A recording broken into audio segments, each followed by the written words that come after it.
এবারে প্রিয় ক্যাম্পাসে গেলেন বুবলি। ঢাকায় সিনেমার বর্তমান সময়ের প্রথম সারির নায়িকা শবনম বুবলি।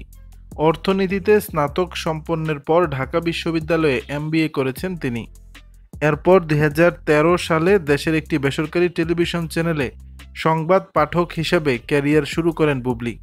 বছরখানেক ব্যবধানেই সিনেমায় অভিষেক ঘটে এই তারকার। 2016 সালে বজগিরি চলচ্চিত্রের পরিচালক শামীম আহমেদ রনি বুবলিকে সিনেমায় অভিনয়ের প্রস্তাব দেন। নায়িকাও সেই প্রস্তাবে রাজি হন।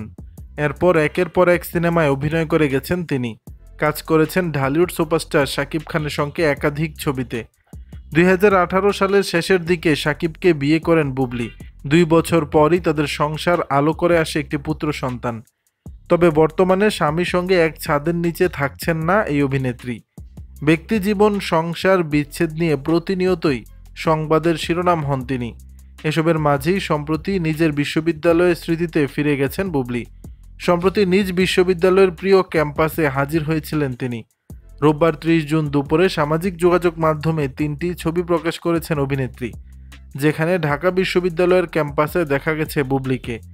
ছবিগুলো প্রকাশ করে ক্যাপশনে লিখেছেন, ভীষণ প্রিয় জায়গা, প্রিয় ক্যাম্পাস, ঢাকা ইউনিভার্সিটি। বুবলির সেই ছবিতে ভক্তরাও বিভিন্ন মন্তব্য করেছেন। কেউ লিখেছেন, অলরাউন্ডার বুবলি আপু, যেমন শিক্ষিত তেমন ভদ্র, তোমার অভিনয়েও সবাই মুগ্ধ। কারো মন্তব্য, এটা আমাদেরও প্রিয় ক্যাম্পাস, আপনাকে এখানে দেখে ভালো লাগছে। বুবলিকে সবশেষ দেখা গেছে মোহাম্মদ ইকবালের রিভেঞ্জ সিনেমায়।